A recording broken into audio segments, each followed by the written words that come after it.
C'est parti pour le troisième podcast, toujours accompagné de mon conjoint Michel.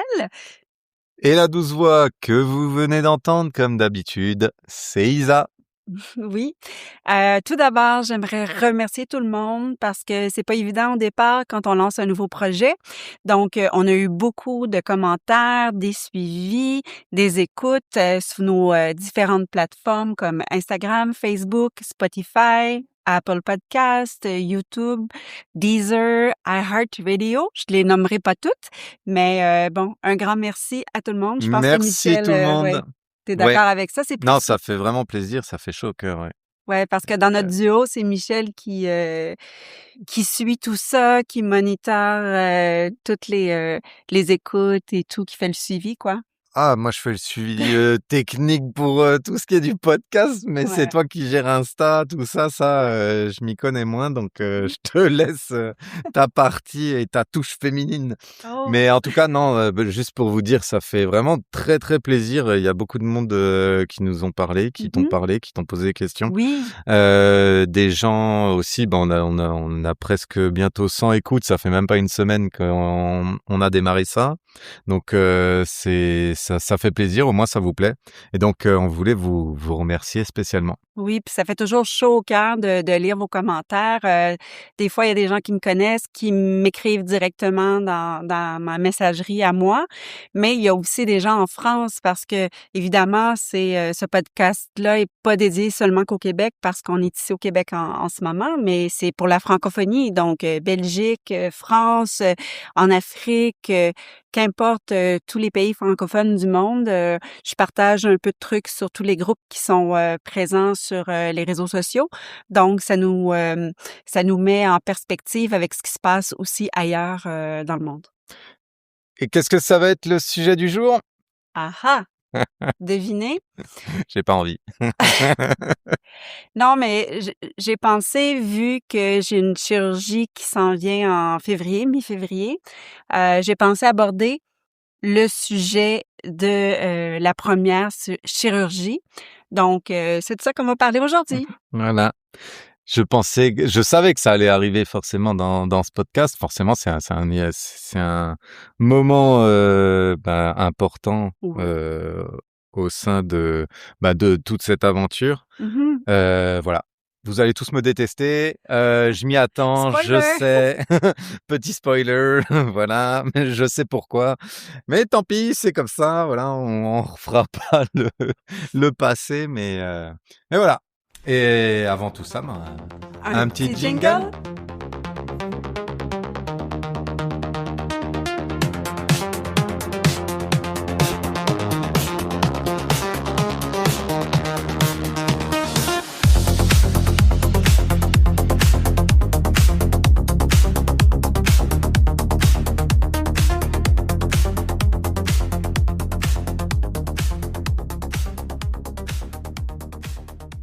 On est de retour. Alors, avant de commencer, je Ouais. voulais parler et partager un petit peu une activité. Et je sais pas, souvent les gens ils disent voilà, ça peut être un signe, ça peut être quelque chose. Mais une des premières activités qu'on voulait faire ensemble avec Isaac quand on s'est rencontrés, Oui. c'était de faire la course à la vie. Qui Mhm. est une course forcément pour le cancer et plus spécifiquement pour le cancer du sein. Et on s'était dit, alors on n'était pas encore en couple, hein, on s'est juste dit tiens, on va faire ça ensemble parce qu'on nous proposait d'y participer. Et puis moi j'aime bien participer à tout ce type d'activité. D'ailleurs je le faisais aussi en France. Mhm. À cette course, j'y suis allé. Du coup je t'attends encore parce que t'es jamais venu en fait. Donc Déjà, c'était ça commence bien, il m'envoie. OK. un bon date raté. Oui. Et mais bon, tout ça pour dire, c'est pas grave, hein, je l'ai fait tout seul et Mais puis non, mais on j'étais en a indisposée, là, on je en fais a rigolé par après. c'est Non, mais pas je grave. prends des points pour après. Ouais. J'essaye de prendre des points. Non, mais juste tout ça pour dire qu'aussi en France, on a ce genre de courses et Mhm. j'y participais. Oh! Ouais, j'aimais bien, parce qu'il y avait du monde et il y avait, spécifiquement une course dans une ville où j'ai habité, qui était, une course en rose, forcément, et c'était réservé aux femmes parce que c'était que pour le cancer du sein. Donc comment j'ai fait pour y participer? Je me suis inscrit avec, le nom d'une amie et OK. parce que c'était ma voisine qui m'avait proposé d'y aller et donc je me suis donc inscrit avec le nom d'une amie parce que les noms d'hommes n'étaient pas autorisés et je me suis déguisé en femme pour y aller. Mais voyons, t'es sérieux? Ici, c'est mixte, là, n'importe Au qui, fo Ouais, qui peut mais bah, participer. il y en a aussi, mais en France, il y en a certaines, c'est que Ah, pour les ouais? femmes et pour montrer ça, bah, je l'avais fait et j'étais pas le seul, homme à faire ça, hein. Mmh. Bien sûr, il y en avait d'autres, mais je trouvais que c'était bien parce que dans un peu, cette société un peu patriarcale qu'on a, c'est bien qu'il y ait des choses qui soient aussi réservées qu'aux femmes, je trouve et du Mmh. coup, bah, je trouvais ça bien et puis, c'est vrai que sur place, bah, ça tu as beaucoup de succès quand tu es déguisé en femme. Donc Mais toi, voilà. inscrit en tant que femme, Ouais. arrivé là-bas, on va s'entendre, vous avez pas un visuel, bientôt vous l'aurez parce qu'on va partager des vidéos, de nous 2. Mais, Michel n'a aucun Quoi? attribut féminin. C'est un vrai gars là, sans, sans juger. Mais, ouais, j'ai jamais vu ça. Tu Non. m'as jamais montré de photos? Non, bah non, je montre pas de Est-ce photos de que ça. des photos existent de ça? Oui, Moi, il je y veux en les a. voir. Non, tu les verras pas. Pourquoi? Non, Tu es gêné? non, je suis pas gêné. Tu t'étais maquillée, tu avais Non, pas, je j'étais comprends en pas. rose, j'avais une perruque, voilà, c'est tout, c'est à peu Tu près avais tout, mis des quoi. faux nichons? Je crois que j'avais poussé la blague jusque-là, mais je sais pas si on voit. Mais Oh bref, my God! bah, si tu veux, quand on a, bah, Horrible. on fait un deal, je te le OK. montre pour Ah, et tu pourras les mettre sur Insta si tu veux, le jour où on a, 1 000 abonnés. 1000 abonnés. OK, je sais pas trop où on est rendu, mais Débrouille-toi. je note, notez tout le monde aussi, 1000 abonnés, Michel va montrer ce qu'il a l'air en femme. Très intéressant. Pour Très, une très, course très intéressant. pour le cancer du Ah, sein. ben oui, ici, c'est, je vais le mentionner parce que c'est une très belle organisation, c'est la course à la vie CIBC. Donc, Pas faire de pub au manque. je fais pas de pub à la banque, mais c'est plus, pour, que tous les gens, s'intéressent, à ça, puis, participent à l'événement qui aura lieu, je crois que c'est toujours en octobre là, pour, Ouais, les événements Ruban Rose et pour la cause, du cancer du sein. impec. Heu, de ce fait, on attaque avec, ton histoire, de chirurgie, qui a été en plus particulière parce que non seulement tu as eu une, chirurgie, mais tu as eu des complications. Donc je pense que Ouais, ça va être mais intéressant. Bah, dis-nous un peu comment ça s'est passé. Il y a sûrement des gens on a tous des histoires différentes, mais mmh je pense que ouais. celle-là, elle est quand même, tumultueuse et puis, voilà, préparez-vous à me haïr. Ben, c'est ça, en fait, au départ, je tiens à rappeler que nous ne sommes pas des professionnels de la santé. Donc, tout ce dont je vais parler, ça n'a aucun contenu professionnel, par rapport, à la santé. Donc, c'est mon opinion à moi, c'est mon vécu à moi, le vécu de Michel qui est, celui qui m'accompagne, et qui partage ma vie. Donc, pour en venir à la date de l'événement, c'était en février dernier, février 2025, où j'ai eu, l'appel pour avoir ma chirurgie mastectomie totale et ganglion. Donc c'était prévu, je crois au départ le 19 février.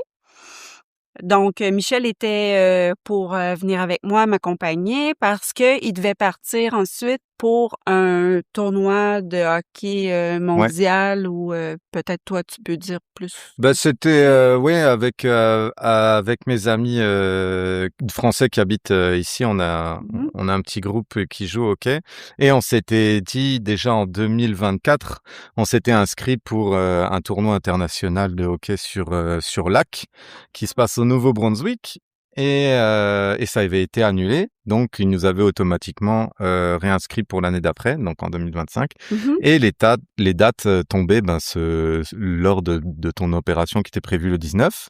Ouais, Donc, j'avais prévu tout le monde et j'avais bien sûr annulé et j'avais dit à mes amis: «Bah, je suis désolé, je viendrai pas». mais Mmh.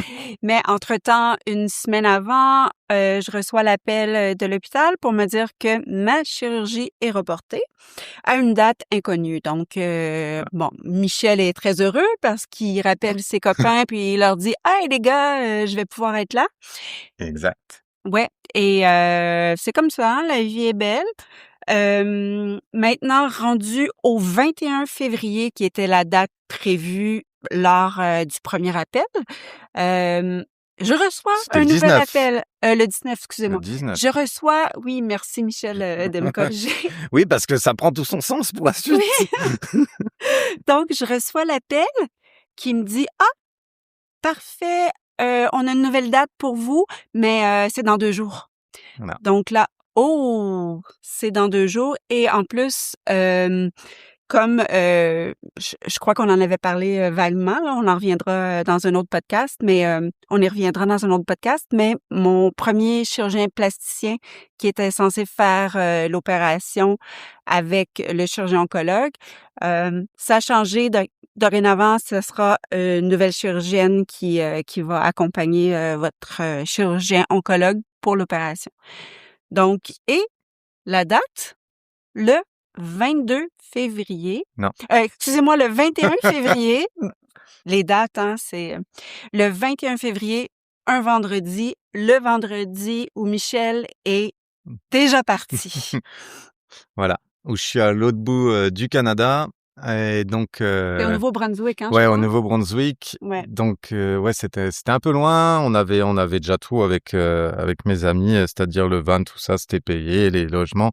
Mais peu importe, je veux dire, c'est pas une raison. Après, est-ce qu'il y a une bonne, une mauvaise décision à prendre? Je sais pas. En tout cas, là, il était un peu tard pour annuler tout ça et puis, tout laisser tomber et c'est là que, bah, je suis avec une personne qui est extraordinaire parce qu'elle m'a dit: «Non, vas-y, il y a pas de problème. De toute façon, voilà, tu vas rentrer, un peu plus tard, ma sœur sera là, elle est infirmière, elle va s'occuper de moi et puis, je vais rester chez elle et je serai encore mieux parce que de toute façon, tu avais prévu d'aller chez elle, Ah oui, tout à fait, ouais. dans tous les cas donc on n'aurait pas été ensemble parce que, bah, forcément quand on a quelqu'un qui est dans la santé, dans la famille, c'est quand même plus rassurant après une opération. Mmh. Tout ça pour dire que d'un point de vue organisation au Québec, c'est pas, ce qu'on peut dire de mieux parce que Il y a beaucoup d'un d'impondérables, c'est, d'un coup, c'est annulé, d'un coup, hop, on vous remet. Ensuite, non, c'est dans 2 jours. Faut quand même être prêt à tout et n'importe quoi, quoi. Donc, c'était un peu pour l'organisation. Donc voilà,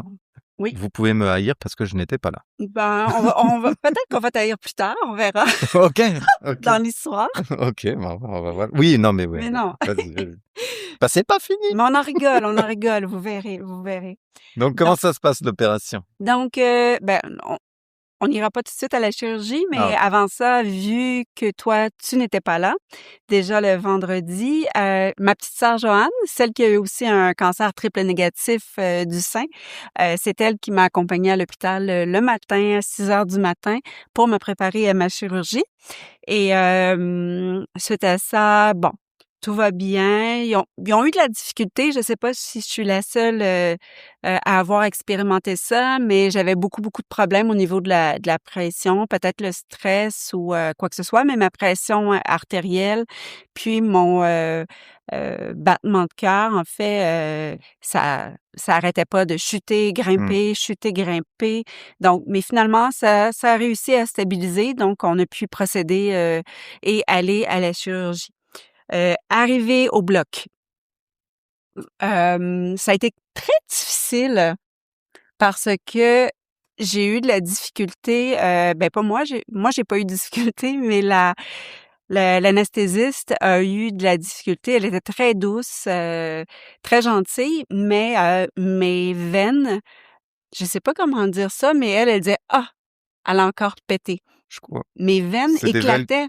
Ah, elles éclataient, c'est pas qu'elles roulaient, c'est Non, genre elles éclatent. éclataient, là. Elle m'a piqué, OK. à 4 reprises pour réussir à trouver une veine qui éclatait pas. Puis ça, j'ai aucune, idée, mais oui, j'ai vraiment détesté ça. Donc à ma prochaine chirurgie, je vais le mentionner à l'anesthésiste qu'il faut qu'il fasse en sorte que je qu'il m'épargne ce moment désagréable-là, quoi.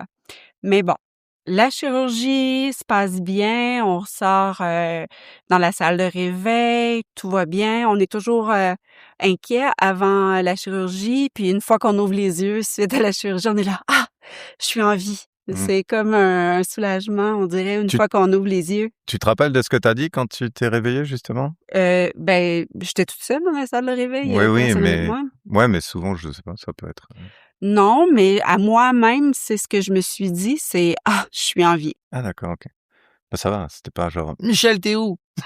Non, je pense que non, j'étais pas, j'étais pas rendue là dans le processus. J'étais Non, plus ça comme c'est pour plus tard. j'étais comme plus heureuse d'être en vie parce qu'il y a toujours eu des complications. Ma petite sœur Joanne, elle a fait un arrêt, respiratoire, quand elle a eu une de ses, nombreuses chirurgies, dans son cas, elle, de cancer du sein. Bref, non, j'étais simplement heureuse. Ensuite, on me transporte, à ma chambre et là, c'est, bon, on sent qu'on est, souffrante, puis, mais par contre, on est bien entouré là. Si on ressent de la douleur, on la contrôle bien là avec, des intraveineuses ou, des trucs, ici, ce qu'on me donnait, c'était, un dérivé de morphine.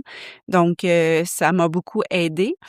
Il y avait ensuite la présence de Nathalie, ma grande sœur, qui, elle, est infirmière, puis qui surveillait tout, pour moi et vérifiait si, bon, tout se passait, selon les normes, tension, mon éveil, si je pouvais me lever, marcher quelques pas et tout ça.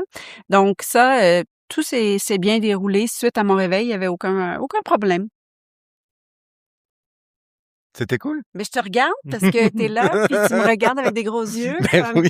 «C'était cool?» Ben non, mais c'était pas cool, mais je me suis souvent, j'ai trébuché dans mon, tu sais, il y a toujours tu branché sur c'est comme une patère là avec ton sac de sérum, je sais pas comment vous appelez ça vous? C'est du liquide, De l'eau solutionnée, je crois. ouais, De l'eau bah, saline? Non, c'est pas ça qu'ils je sais disent? pas, Je sais même pas, un peu parce que forcément ils doivent te donner des médicaments dedans.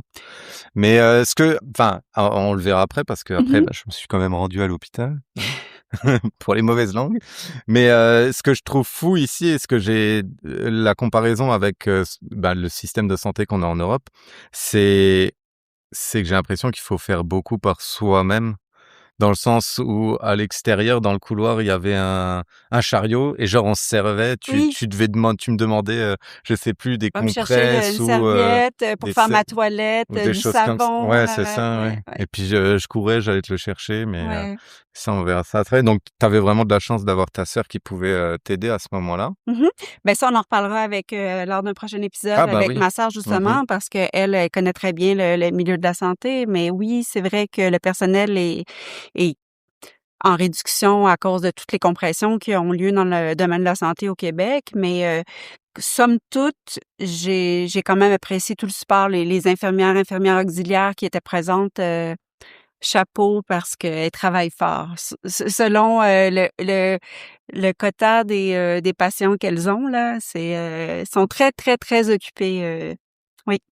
Et là, tu étais plus inquiète sur, parce que tu étais pas bien, hein, ça, forcément, tu me l'avais dit, tu m'envoyais des messages et Mais plus, parce que tu étais inquiète parce que tu allais pas bien, ton cœur, il était un peu, vraiment, je me rappelle, très, très bas au la niveau de la pression était très pression, basse, oui, la pression artérielle, oui. ou alors tu étais là, à ce moment-là, même ça, tu t'en fichais, tu étais plus inquiète par, ben, la cicatrice, le fait qu'on t'ait enlevé un sein, Mmh. clairement, hein, parce que là, c'est une partie de toi. Je sais qu'on en a beaucoup discuté avant et que tu étais très inquiète par rapport à ça et que tu me disais que ça allait être compliqué. Est-ce qu'à ce moment-là, tu réalises ou Non, non? non, la C'est cicatrice, vraiment c'était secondaire. OK. Je pensais pas à ça à ce moment-là. Tout ce que je pensais, c'était, «OK, là, ils vont me sortir» parce que au Québec, Heu, une mastectomie totale ganglion, c'est, une chirurgie ambulatoire. Donc ce que ça veut dire, chirurgie d'un jour. On a la chirurgie le matin à 9h, 10h par exemple et on retourne à la maison à 18h. Mmh. Donc c'est quand même oui, Dans certains cas, ça peut se passer très, très bien. Je suis certaine que nombreuses d'entre vous, ça s'est bien passé, le retour à la maison et tout, mais moi, dans mon cas, non. Comme tu as beaucoup de chance. Eh oui, oh oui, il y a toujours quelque chose qui cloche. Hem, mais oui, c'est ça. Donc, est-ce qu'on est prêt à parler maintenant de mon retour? Ouais, bah, OK. oui, pourquoi pas? J'enchaîne là-dessus? Ah OK. bah, enchaîne là-dessus. Je pense que ça serait intéressant qu'on raconte ça parce que, bah, ça se passe pas toujours bien comme tu le dis et puis là, ça s'est Mmh. pas bien passé. Donc, Mais ouais, c'est ça, c'est que, tu es retourné chez ta sœur et c'est à ce moment-là donc tu as un drain après ouais. chaque opération, donc un drain que tu dois vider régulièrement. Je me Et rappelle bien parce qu'après on a dû le vider un petit paquet de fois et tu pas ça? non, je suis pas Oh!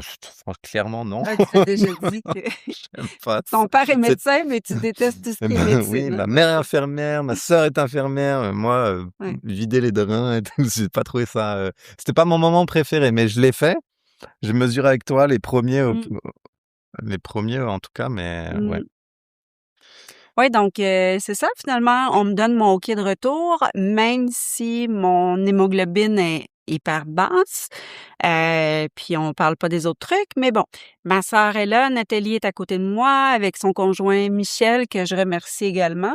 Tu beaucoup de Heu, Michel. oui, beaucoup de Michel et donc tout est prêt pour mon retour, chez ma sœur. Donc on arrive, tout est bon, ma sœur prend bien soin de moi, elle m'allonge, elle avait déjà préparé ma chambre, mon lit, tout ce qu'il fallait finalement. Elle venait vérifier mes signes vitaux, ma pression, tout, ma température et on arrive, il est quoi? Il était peut-être 18h30 au moment où on était chez elle, puis, et là là, le drain, le fameux drain là, je sais pas si vous avez une idée de ce que c'est. Pour celles qui ont un cancer du sein, vous le savez. En France, je crois qu'ils appellent ça un redon, mais Oui, oui, c'est ça, hein, un ouais. redon. Donc, ce truc-là se remplissait de sang à toutes les 10 minutes, il était plein. Pour bien expliquer, c'est un tuyau, en Un gros, tube, ouais, qui ouais. est, dans une ouverture qu'ils ont laissée dans la cicatrice, Mmh. clairement, ou un petit peu en dessous, qu'ils ont fait un trou, pour en fait, bah, que toutes les impuretés, le pus, tout ça, le Ben, le sang, sang aussi, qui ouais. s'accumule puissent, s'écouler de façon, bah, par gravité, en fait, Mmh. jusque dans une poche que tu Exactement. tiens à la ceinture. Ouais, exactement. Voilà. Donc, c'est ça. Heu, là, les minutes passent, on parle pas d'heures, là, on parle de minutes parce que c'était à un rythme effarant. On vidait ça à tous les 20 minutes. Donc ma sœur me dit: «Oh, c'est pas normal». Donc, avant de procéder, on a appelé quand même la ligne Info Santé, ici au Québec pour discuter avec une infirmière. Même si ma sœur est infirmière, on voulait avoir un second avis avant de décider, ce qu'on fait de cette situation-là et on avait noté tous les millilitres de vidange, du drain et effectivement, on nous dit: «Non, allez à l'hôpital, immédiatement, c'est beaucoup trop de liquide, qui, heu, qui est dans le drain». Donc, on repart. Allez, let's go. Puis moi qui est encore sur, le Dilaudid, qui est un dérivé de morphine, je suis dans les vapes, un peu. Je suis à moitié consciente de ce qui se passe, mais là, bon, je me dis: «Je vais toujours être mieux à l'hôpital avec, les conseils, de médecins que dans le lit ici à me vider de mon sang finalement», parce que c'était pratiquement ça. Je vais pas dramatiser, mais c'est inquiétant quand même. Donc, on part, on fait 30 minutes, 35 minutes de route pour retourner à l'hôpital. Arrivé à l'hôpital, on consulte l'urgence, bien sûr. L'urgence est pleine, il y a environ 45 personnes assises sur des chaises, à l'urgence et ça, c'est un des moments qui m'a j'ai un silence, mais c'est parce que ça m'a tellement comment l'expliquer? Ah, je suis enragée encore aujourd'hui de ça. Je pense que c'est une des plus mauvaises expériences que j'ai eues de ma vie et j'ai fait une plainte suite à ça. J'en ai discuté aussi avec plusieurs médecins. On arrive à l'urgence, je rencontre au triage l'infirmier qui était là. Il note, tous les trucs que ma sœur lui dit parce que moi, j'étais un peu dans les vapes. Il dit: «D'accord, parfait, vous pouvez aller vous rasseoir dans la salle d'attente». Est-ce que pour vous, c'est normal que j'ai été assise tout le reste de la nuit dans la salle d'attente avec mon drain, à me lever parce que j'avais tellement de douleur, évidemment, parce que je venais tout juste de subir une mastectomie totale, que je devais me rendre à la toilette et est-ce que vous dites ça, vomir, régurgiter? Bah oui, vomir, J'avais ouais. des nausées parce que j'avais mal, puis j'étais étourdie. J'allais à la salle de bain, je revenais m'asseoir, mais j'étais tellement endormie, tout ce que je voulais, c'est dormir, mais j'y arrivais pas. Il y a tellement de mouvements dans une salle, d'attente d'urgence. On est assis sur des chaises inconfortables. J'essayais de me rendormir comme je pouvais, mais j'y arrivais pas, puis j'avais mal. Quand on est assis, on a beaucoup de tu sais, c'est comme si tout notre poids est projeté vers l'avant, puis en plus, on a nos pansements, donc là, ça me faisait mal et tout ça.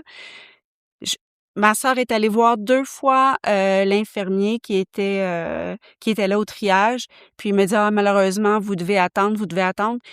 Jamais on m'a offert au moins de m'allonger sur une civière, ce que je pense que c'est ça qui m'a le plus fâchée, c'est que j'aurais été tellement confortable sur une chaise, allongée ou sur une civière justement pour pas avoir comme, le Mmh. poids, être assise puis, sur les côtes, il y avait de la douleur, effectivement mais j'ai trouvé ça difficile jusqu'au moment où, le matin, on dirait que tout repart, les médecins entrent pour leur garde, à je crois 7 heures, 8 heures, Tu es quelque resté chose combien comme de ça. temps, juste pour, Toute la nuit, clarifier? on est arrivés, je crois qu'il était, vers 21 heures, puis jusqu'à 7 heures le matin, OK. le lendemain. À vider ton drain Toujours, toujours, toujours, toutes les 20-30 minutes? toujours. OK. Donc c'est pour ça que, ensuite, aussitôt que mon dossier a été, passé à un médecin, un urgentologue, oups, là, tout de suite, on m'a entrée dans une salle privée, pour qu'il puisse évaluer mon cas, mais j'étais vraiment dans un cubicule vitré, à l'urgence, heu, en observation, dans la salle d'observation et puis c'est là que l'urgentologue a fait, le constat que: «Oh, on n'aurait jamais dû vous laisser, toute la nuit comme ça sur une chaise». Donc moi je savais que c'était pas normal, on s'entend là, une femme qui sort d'une mastectomie, pourquoi la faire souffrir, la faire attendre, assise sur une chaise toute une nuit? C'est un manque d'empathie, de professionnalisme, est-ce que c'est juste moi? Vous le direz dans les commentaires, mais c'est inhumain. Moi, je trouve que c'est inhumain.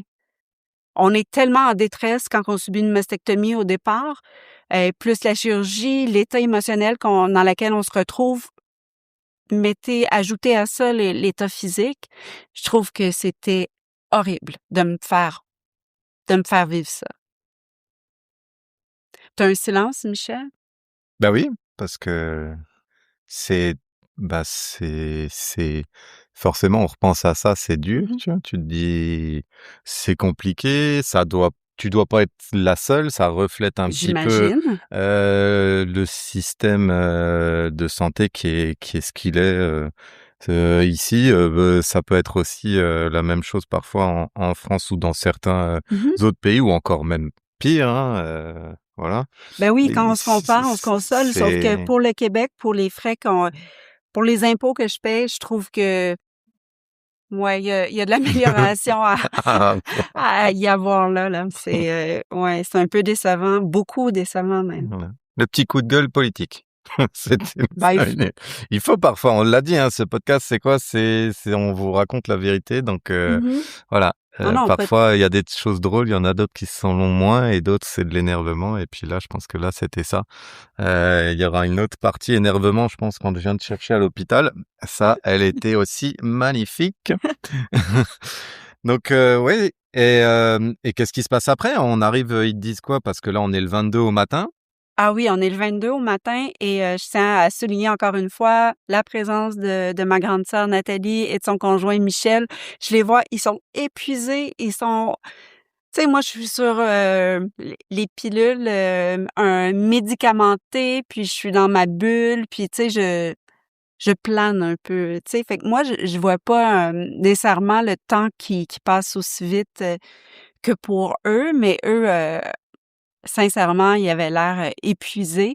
Puis après des discussions, ma sœur avec l'infirmière de garde qui était là dans mon cas, elle dit: Ça sera pas long, l'urgentologue est sur ton cas, donc il parle présentement avec la chirurgienne plasticienne de garde. Donc on va avoir des réponses rapidement sur ce qui va se passer. Donc je pense 10 minutes après, l'urgentologue vient me voir et me dit: Bon, Isabelle, effectivement, il faut passer à la chirurgie. Heu, là, je fais des grands yeux encore parce que je venais tout juste, puis on sait que les anesthésies totales qu'on dit? Anesthésie Général. générale, c'est pas bon. Puis moi, en tout cas, on essaie d'éviter ça quand on peut. Mais il dit effectivement, il y a beaucoup trop de pertes sanguines et on doit, avec les résultats, parce que il faut dire, là, ils ont pris des analyses sanguines pendant que j'étais là, et il dit il faut opérer à nouveau. Donc la chirurgienne plasticienne qui est de garde, elle dit malheureusement, elle dit ta chirurgienne plasticienne à toi est pas disponible en ce moment, donc ça sera celle qui est de garde qui va procéder à la chirurgie pour aller voir ce qui se passe parce que c'est pas normal. Pour éviter de faire des épisodes trop longs, comme vous l'avez dit, on va devoir arrêter l'épisode d'aujourd'hui ici. On continuera bien sûr la suite la semaine prochaine. Comme d'habitude, on vous donne rendez-vous le mardi. Encore une fois, ça nous fait super plaisir. Toute l'attention que vous portez à ce podcast, que ce soit par vos commentaires, par vos messages sur Insta ou en laissant 5 étoiles sur Apple Podcasts, sur Spotify ou sur votre plateforme d'écoute préférée. Maintenant, on est présent aussi sur YouTube. Et puis, comme d'habitude, je laisse la conclusion à Isa. Hello! Donc, s'il vous plaît, ce qui est important, j'aimerais beaucoup vous sensibiliser à ne vous gênez pas de nous envoyer des commentaires, de nous envoyer les sujets pour lesquels vous aimeriez qu'on discute ensemble. C'est vraiment, je pense, très important d'écouter notre auditoire. Donc, je termine là-dessus. Ici, on a un cancer, mais on reste 2 cœurs à le combattre. Donc, prenez soin de vous. À plusieurs, on va s'en sortir. Bye!